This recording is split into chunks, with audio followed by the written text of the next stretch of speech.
To reach 20 million users, it comes back to great product based on solving real needs for real users and communicating with empathy and authenticity. And always reflecting back, hey, you wanted this from us? Here's what we're delivering to you, and having a really well-aligned leadership team. What should a marketing team's approach be during a time of rapid growth at a company? Welcome to Marketing Trends. I'm Jeremy Bergeron. Our guest today is Rebecca Johnston-Gilbert, Head of Marketing at the API platform Postman. Rebecca's outstanding credentials include leadership positions with companies like Greencrest and Nationwide Insurance, along with an adjunct professorship at Franklin University. During her 3.5 years at Postman, Rebecca has seen firsthand the user growth going from 6 million users to over 20 million users. Tune in to hear how she's led her team during this really exciting time in a company and why she attributes much of their success to basic marketing fundamentals.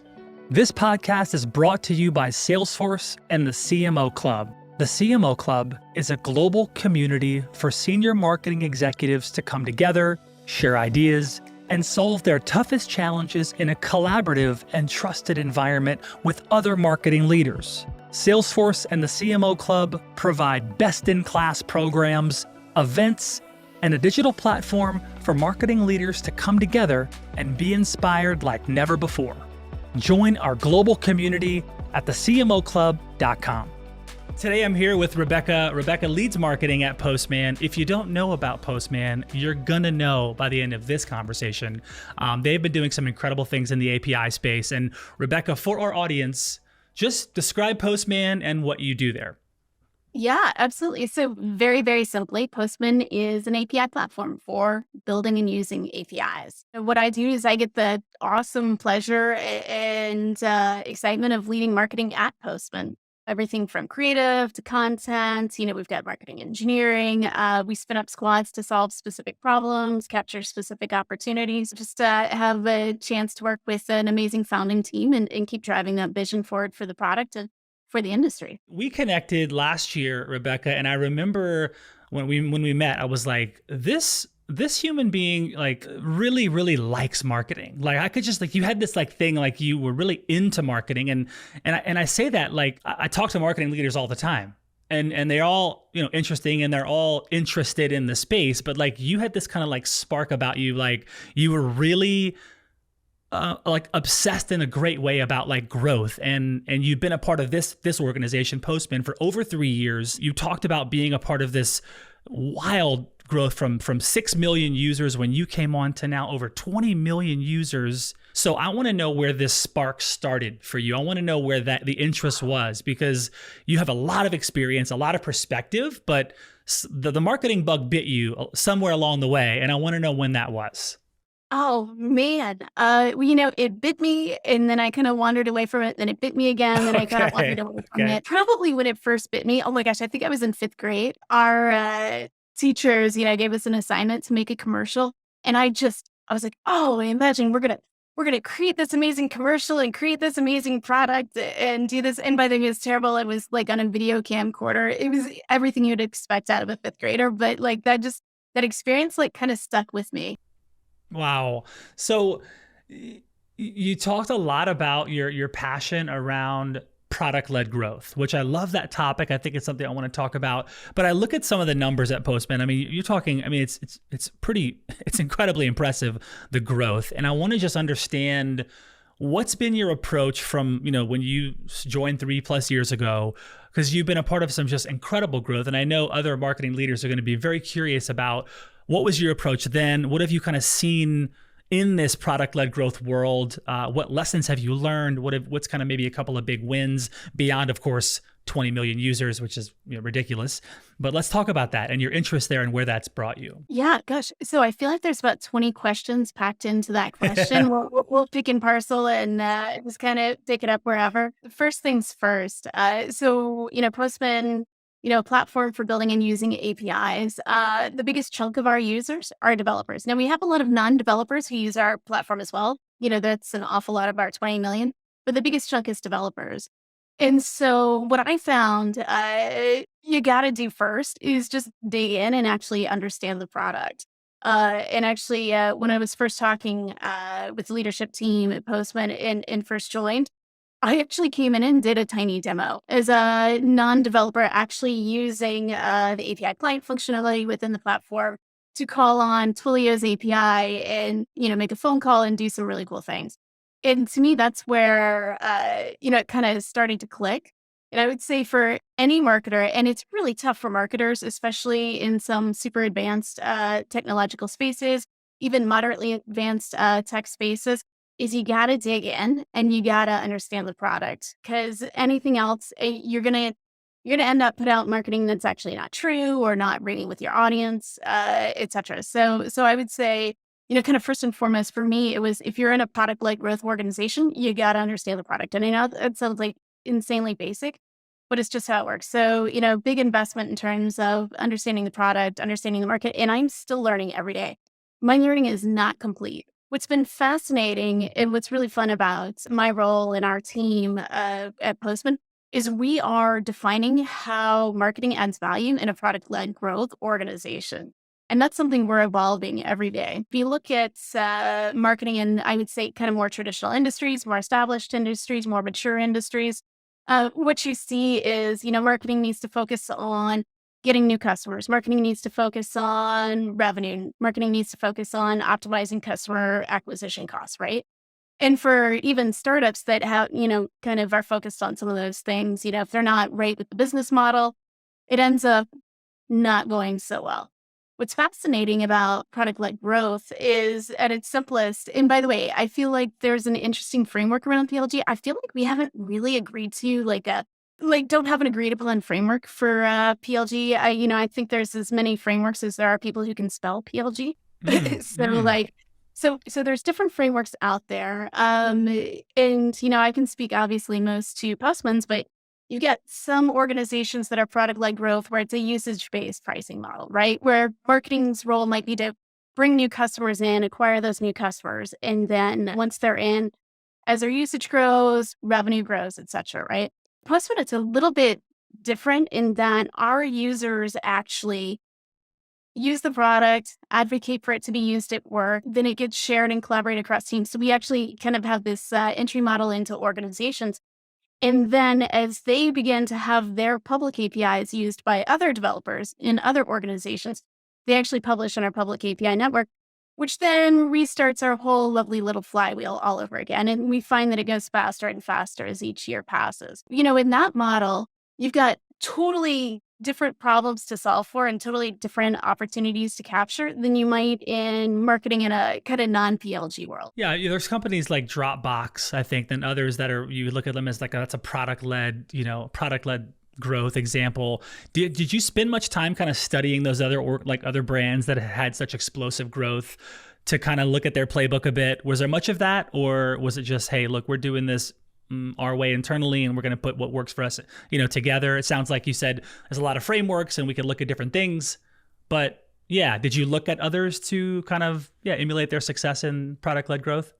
Yeah, I mean, certainly, I spend part of every day learning. Dropbox is a great model. I inherited some great motions that were already in place that were, Cool. maybe somewhat similar to Dropbox. Okay. I always look at what folks do and then I look at what folks aren't doing, right? And there's just so much cons that, spend a lot of time not just, looking at other models, but then also understanding the context within which that those operate in. Dropbox being an example, we certainly great product led growth there, a lot of aspects we could emulate in terms of product experience. And our product team's phenomenal at that. But on the other hand, some services are easier to grasp than others. It's really fascinating. And a problem that we're solving for now within marketing at Postman is when your users are actually driving new users, they're the ones describing your product, your platform, your tool, your solution.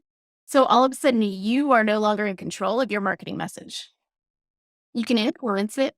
You can nudge it in certain directions, but what ends up happening is the feature that maybe you're most known for or the feature that's most commonly used suddenly becomes the description for you rather than all that you might offer and all the other problems you can solve for users. Certainly some emulation, but on the other hand, there's a lot of contextual pieces and parts that, don't quite model over. So you kind of pick and pull from what you learn from. Sure. Okay.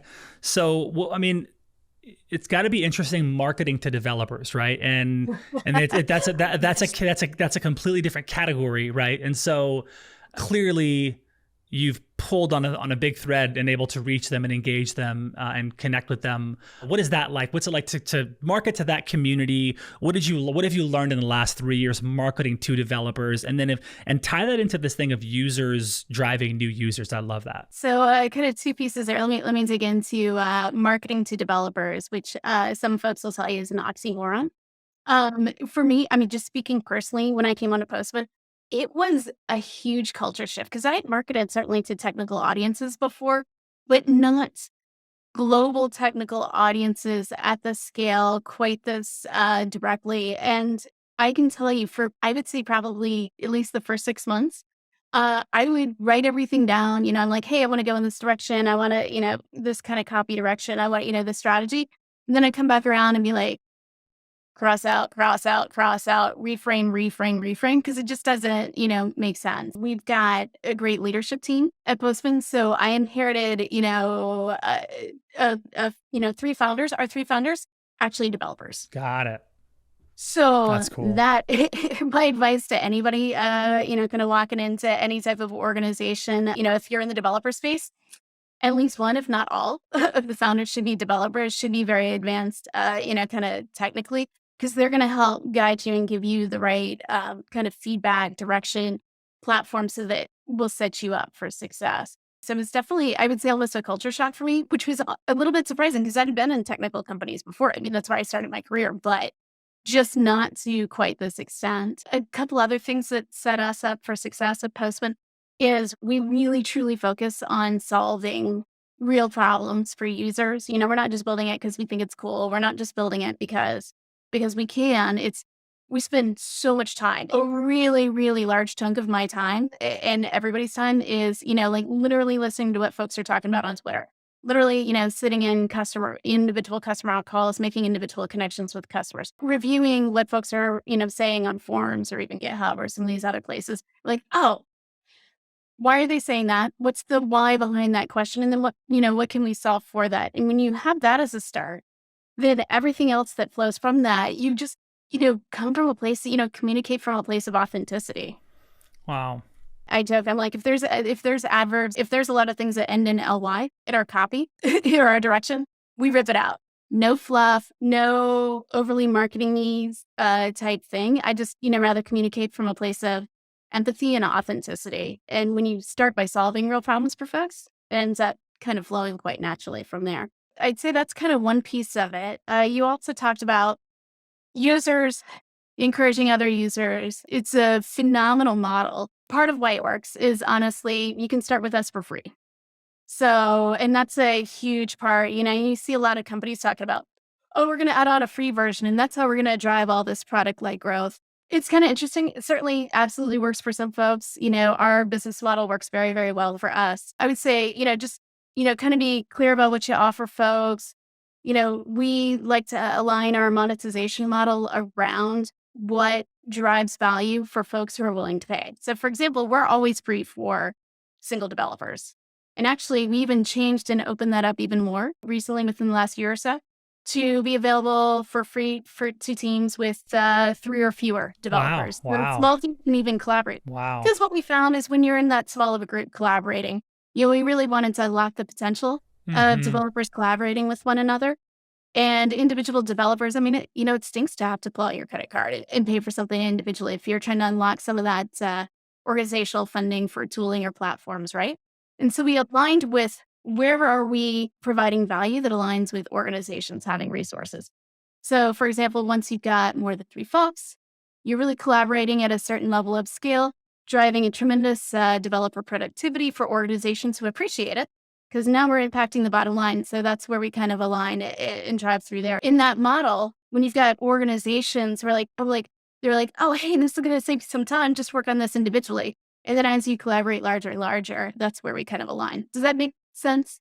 Yeah. I mean, do you put things in place? Like, are there things that you put in place to support users driving users? Like, what are some of the macro strategies or things that are you seeing that work really well for users driving users? Like maybe a campaign or an some initiative or something, or is there anything specific you can share around that? Yeah, but and this was built into the product itself before product-led growth was even like a well-adopted term.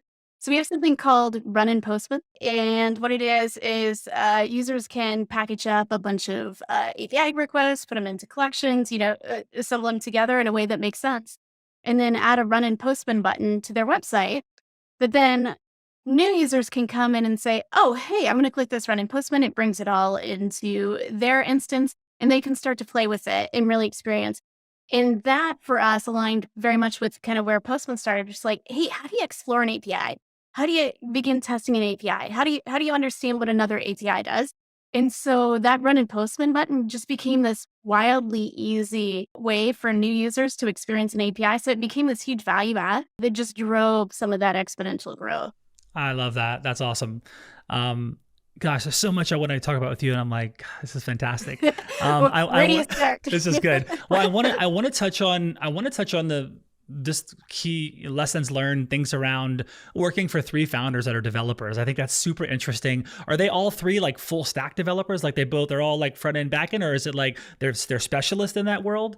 And then, what's it been like to, navigate marketing? I know you said that they've supported you in understanding the voice of that world and understanding, hey, because they are developers, and I love that connection. And also they're developers and you're a marketing leader. And so what's that dance been like with three founders that are developers, and what kind of developers are they? Great questions. I would say, all starting off is pretty gosh darn, I wouldn't say necessarily full stack, but all started off as really gosh darn brilliant developers played in a lot of different worlds. Some of them, particularly our CEO still develops, but not as much time as he wants to, right? Others, our CTO still gets to dig in a little bit more, but I spend a heck of a lot of time listening. And I Okay. feel like that's what you should do with any human being, whether they're a founder or, brand new to the organization. I ask a lot of questions. I spend a lot of time listening. And then again, kind of providing context around some of those comments like, okay, here's your background and experience. Oh my gosh, you know this thing I don't know. You know this thing I don't know.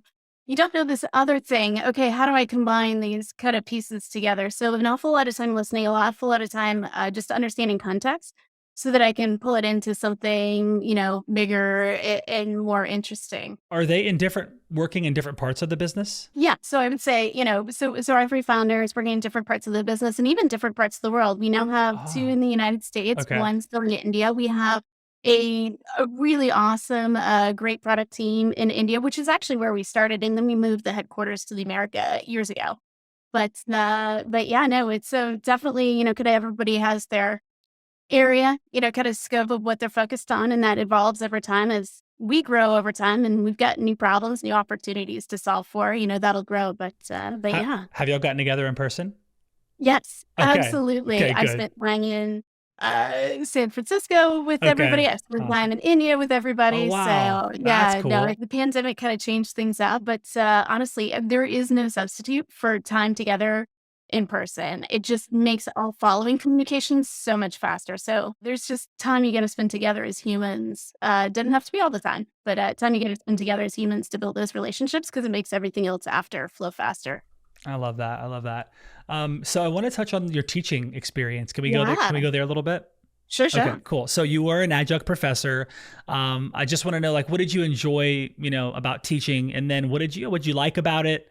Just about that experience, and how has that teaching experience informed your kind of own marketing? I taught both marketing and communications. And if anybody can take time out of their career to spend some time teaching, it's great. Most of my classes were lessons in here's what Rebecca did wrong. Like, here's the textbook, here's the models, here's what I did wrong, here's, what Wow. you can learn from it. And for me, it made me such a better marketer, but even more so a leader afterwards, because I had time to reflect on all the things I had done wrong, like, in my first half of my career, if you will. And, made me stronger and kind of a bit more resilient in the second half.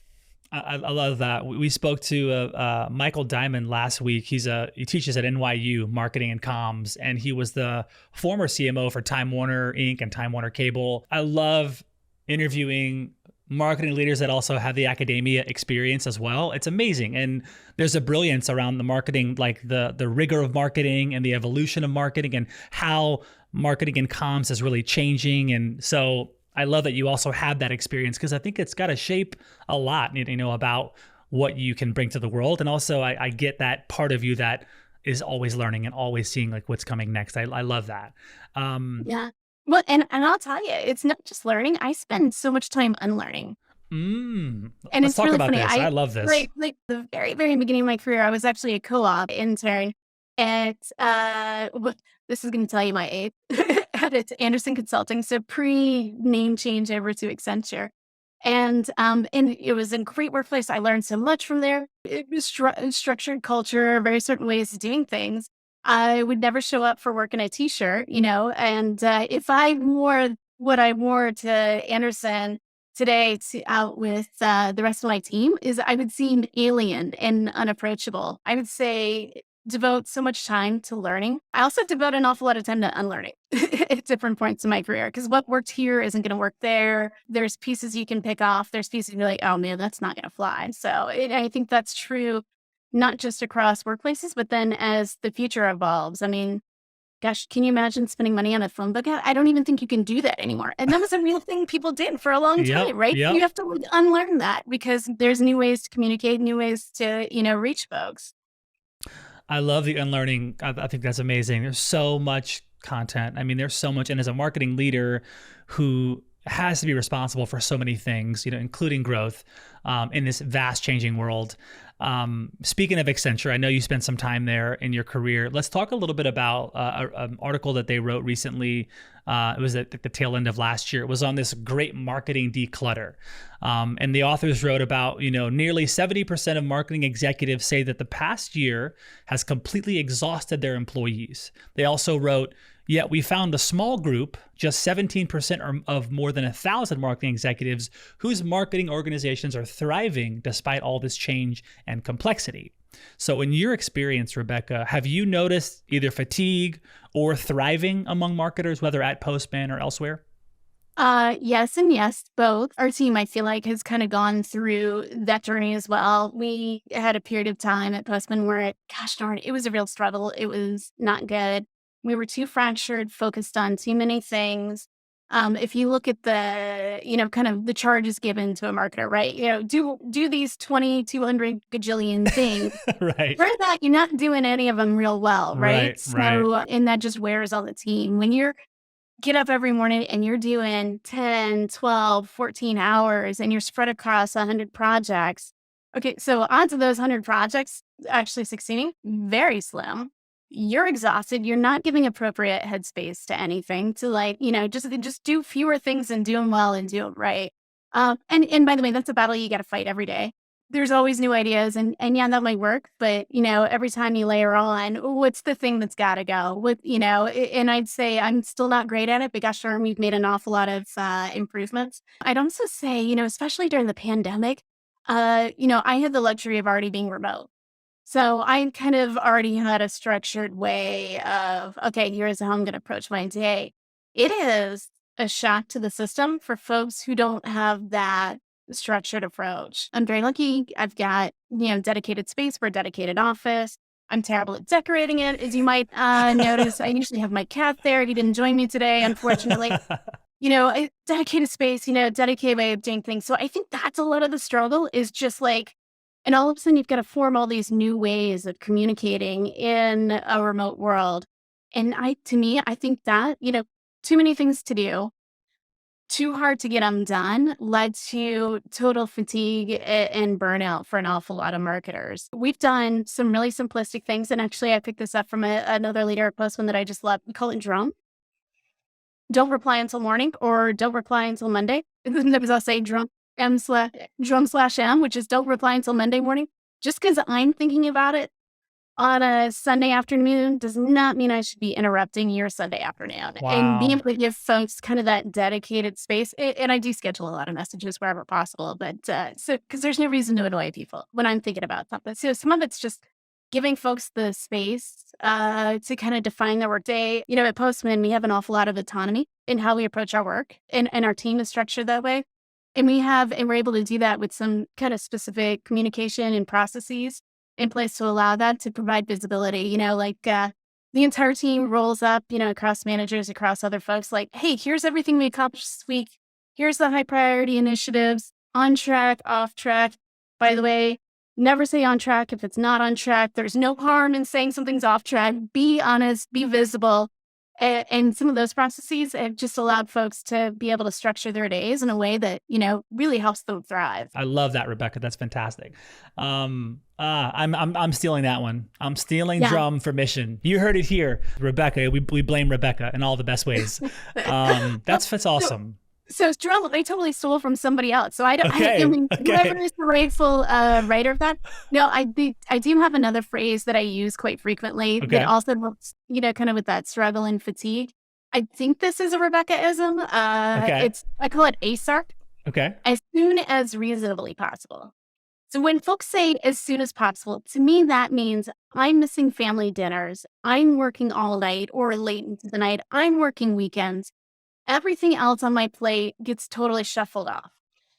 ASARP is, hey, keep your appointments at the gym, keep your appointments at the doctor, have dinner with your family, but do this as soon as reasonably possible. This is your top priority, but don't end all life. So I think that might be a Rebecca-ism. I don't know. We'll see. But, I just call it ASARP. And it's been really helpful, too, communicating with vendors. Wow. I love both of those. Thank you for that. Love an ASARP. Okay. I love it. Those two, to me, really help fight fatigue. And help, provide structure and and just help folks okay, work is amazing. I devote so much of my life to it, but other things are gosh darn important too. And no, it is going to be rare that work's more important than your personal life, right? Like work's never more important than my family, my health, these things. Those are really important too. So, put some parameters around them wherever possible. In your 3 years there, were you always in marketing leadership when you came on board? Were you in marketing leadership for the past 3 years, or you grew into that more? So I grew into that more. Okay. Yes. No, I joined Postman 3.5 years ago. Held a couple of different roles, always within marketing, but kind of different aspects of parts of marketing. Okay. And then took over the marketing team a little over a year ago. So. Okay. So how much of your work at Postman is around culture, is around keeping your hand as the marketing leader on the pulse of the culture of Postman, and also a part of, cultivating that and stirring that. I often find that the marketing leaders in the brands and businesses that we connect with, they're so key to the culture of the business. And it's like they're not always, accountable to it necessarily, but it's obvious that the marketing leader is the one that in many ways is driving that culture and cultivating that culture inside of Postman. Did you find that you kind of took that on as a marketing leader, and has that been a big part of your role as well? I think so, as I see how other teams operate, but it's not part of my charge. It's not part of my team's OKRs. It's not something I'm measured on. What I found worked best for our team is to have a very supportive culture that pushed each other towards high performance. And that's what we had to do to succeed. When you have that, it kind of starts to spread out to other teams as well. So I'd like to think I influence certainly, other parts of Postman. We've, got some great retention numbers internally. We've seen, evolution as we've learned and matured how to work in a place. But I hesitate to say that it's on me. I mean, it's on all of us, right? That's good. I just try to model the behaviors that I sure hope other folks follow. And then when I mess up, because we all know I do, then, we've established pretty open and transparent communication where it's oh, hey, this thing you did, or, have this question or have this challenge. I don't know. You just learn from all the kind of small interactions, small conversations. So. Okay, that's great. Yeah, because I mean, you represent the story of the brand, right, in the marketplace. You're the lighthouse, if you will, of marketing. So to me, it makes so much sense that it's you've got your hand on the marketplace, you have your hand on the team, the internal stakeholders, and you get to kind of bridge that gap and generate the excitement around all the things that are happening. You talked about how at one point there was a lot of things happening, and you kind of there was a reining in of things. Everybody was doing, you said fractured, I think was the word you used. How were you able to rein things in along with the leadership team there because I get that as a a fast growing business, and I've seen that that happens a lot, right? Where it's like Yeah. all these amazing things, they're all awesome. We should probably do them, but it's like, okay, we're also not doing any of them right. So Right. how did you and the team rein that stuff in? Because you did that well to get to 20 million plus users. Well, and again, marketing's alongside product-led growth, right? So a lot of those, gosh darn those, those users are coming from product. It's just kind of marketing's job to, help, smooth that context out for new folks. So I would say, the reining in, I had the benefit of sitting in the passenger seat, if you will. I'm like, oh man, I would, nope. Like I was taking notes for a little while. I was like, so I had the benefit of watching from an inside view, if you will. And then, again, just really great alignment around our leadership team. Like, hey, here's what we're going to focus on. Here's what we're not going to focus on. I know this other department wants us to focus on this. Sorry, we're not going to do that because our charge is this, which means not this, this, or this. And so a lot of kind of communication and just alignment with the rest of the leadership team. And it'll change tomorrow and it'll be great, as we evolve, but staying totally open and visible and transparent. Wow. What would you tell other CMOs? Like, I mean, they're like, how did you grow from 6 million to over 20 million users? Like, how did you do that? Oh, man. Gosh.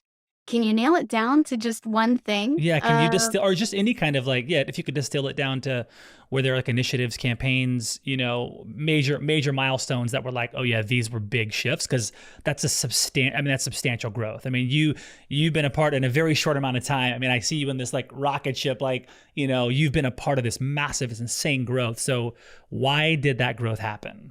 Yeah. Man, it's product-led growth. Like not to oversimplify it, but like a product that solves problems for folks and be able to communicate that value well gets you to 6 million in one and 6 million in two and 6 million in three, right? I can't say, oh, we did this one amazing campaign, and it brought us millions of users. I mean, we certainly do some really cool and awesome advertising campaigns. To me, those are all future looking. But to reach 20 million users, it comes back to great product based on solving real needs for real users and communicating with empathy and authenticity. And always reflecting back, hey, you wanted this from us? Here's what we're delivering to you, and having a really well-aligned leadership team. That wasn't the answer you were looking for, is it? Well, it's like, well, because you were able to scale, like you scaled that, you scaled that really well, which I totally get and can appreciate, this very real idea that like, hey, the product was so good that the marketplace responded and it took off, which I love that. It's like, how do you make, a good chocolate chip cookie? Well, you find a really good recipe and you follow that recipe, and usually you'll make some pretty good cookies. So I love that you go back to the core of that. What was it like just marketing through that growth? Like, you're seeing the growth happen. You're obviously a part of, I mean, it's every marketer's dream to be a part of a product that's getting this kind of response. Yeah. I mean, I can imagine there are days where you woke up and like, wow. What was it like to like market during that growth, and then also like evolve as a marketing leader? Cause you're also growing during this growing, right? Oh, yeah. Oh my gosh. The amount that I've grown, well, and I feel like at this point, I'm doing some of the best work of my life. And again, and I think next year is going to be even better, which is right now for like 2022 me is like hard to even fathom.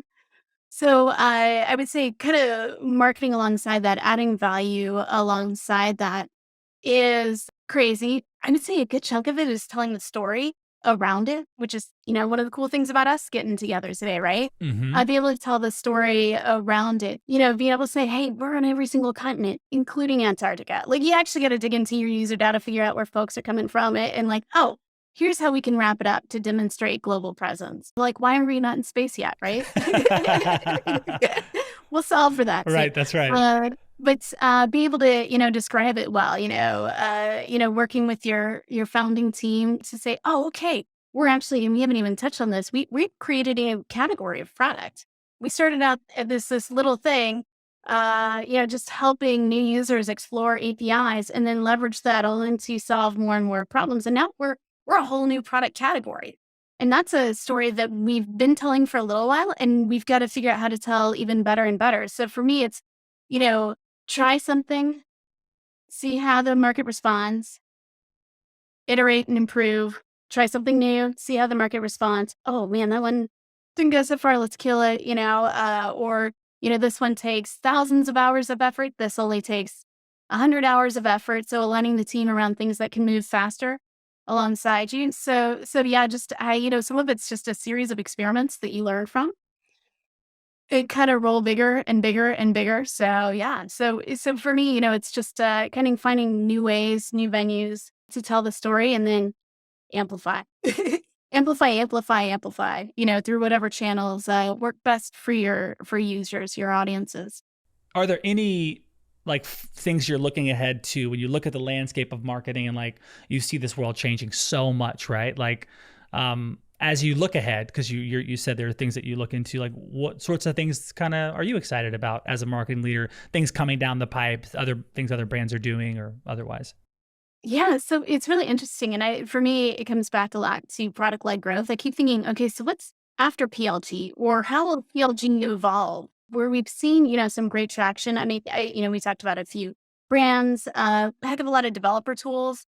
Some of that's just because how developers prefer to kind of consume information. Some of that's, we'll say, inherent cynicness.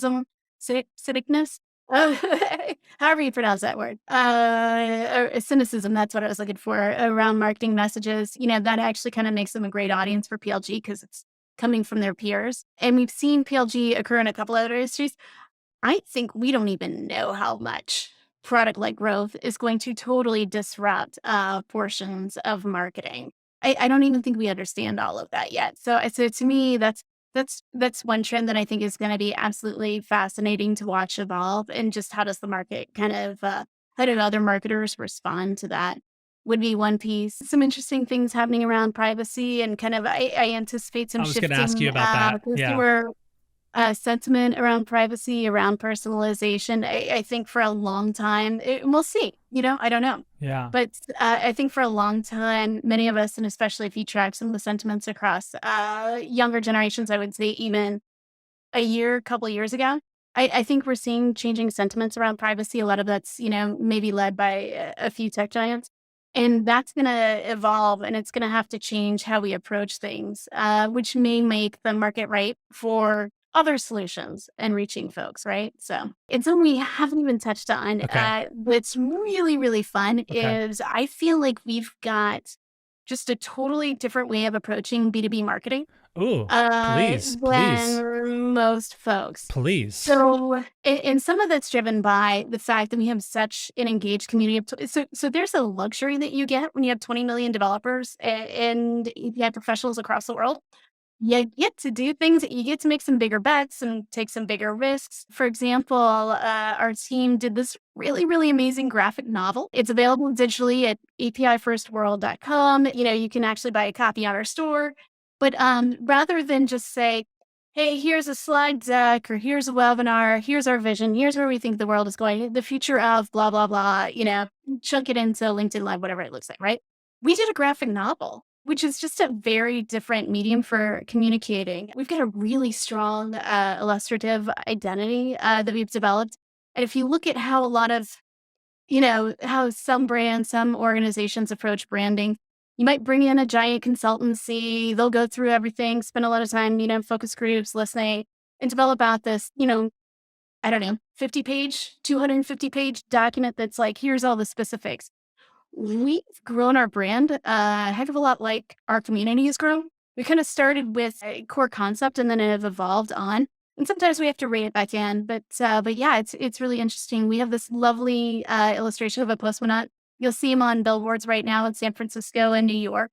And what's interesting is a lot of times we don't focus on marketing ourselves. This trend that we're seeing around API first. So a lot of organizations, rather than getting in and developing a bunch of applications first, they're actually, starting by prioritizing APIs, developing Wow. APIs, designing, interconnecting APIs first, before they even get to applications. So there's this trend happening Wow. that we're able to kind of hook into and celebrate and promote and elevate. So there's some really cool things there. And then, kind of something else that we do that's just wildly different, I feel like, than an awful lot of marketers is I'm not a big fan of gating content.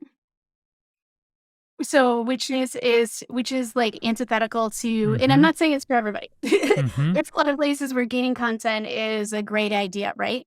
But for us, because we're focused on solving some problems and capturing some opportunities around how the world thinks about APIs, around how, even developers think about us, all that we can offer, we find that we can get that message out there a lot faster if we don't ask people to give us an email address. Because nobody wants that, I shouldn't say Yep. nobody. Content marketing is an amazing movement. I was part of that, it was great. Now we've kind of evolved and gosh, we just want to get the message out there. That's good. And, we find that ungating and getting the message out there is it's much more effective. Like, for example, later this year, we'll release if for the fourth year in a row, we'll have the largest and most comprehensive survey and report on APIs ever. Again, every year it's the biggest and best, and again, that's part of our growth and just being able to tell that message of what's happening across the world. And yeah, that message happens to come from Postman and that, benefits us quite a bit. But yeah, no, just, taking some different approaches to B2B marketing than what you typically see down to, we just launched commercials this summer. So yeah. Wow. Well, the thread that I've heard you talk about reminds me of I read a book years ago called The Go-Giver by this guy named Bob Berg. Shout out to Bob Berg. And he talks about these laws of stratospheric success. Okay, I think 5 or 10 laws. I don't remember all of them, but I remember one because of you, Rebecca, and Postman. And it goes like Uh-huh. this. It goes like this. If you give more in value, it's a give more in value than you take in payment, and you will essentially explode. And it's like, you look at Postman, what are they doing? They're helping developers. They're giving all this value. Here's the content, get the message out. You need answers. Here's education. Here's support. Here's an answer to your problem. You're just dumping value into the marketplace, and look what's happening. And it's like Postman has this idea of, no, we're going to give value first, and then look what's happening. You're growing, exploding. Users are growing. They're telling other users about it. So it's kind of like this universal law, if you will. It's like you aren't thinking about, how can we make the most money from the developer market? Like, no. It's like, how can we help them as much as possible, and then like scale that, right? And I love that. So That's well, kudos to the entire leadership team. But to me, that's just part of who we are as an organization. We intentionally capture a sliver or a portion of the value that we put out. You see that come through in our customer success motion, our sales motion, our self-serve, folks just come in. Of course, I'm going to pay for you because it's so worth it. It's not here's a bunch of obstacles necessarily, in some, motions, it's just well, gosh, of course we're going to buy it. Question is how many people need it? You get all these savings on the backside that you don't necessarily see because you are only, really only capturing a portion of the value.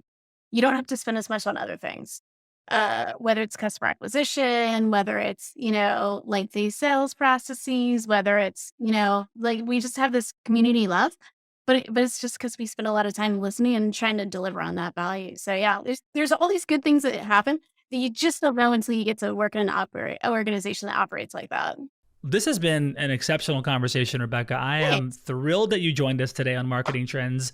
Thank you for dropping quite a few mic drops in this conversation. And I mean, some of these acronyms that you shared, I'm stealing DRUM and ASAR. Thank you for being here, Rebecca. This was awesome. Have a fantastic rest of your day.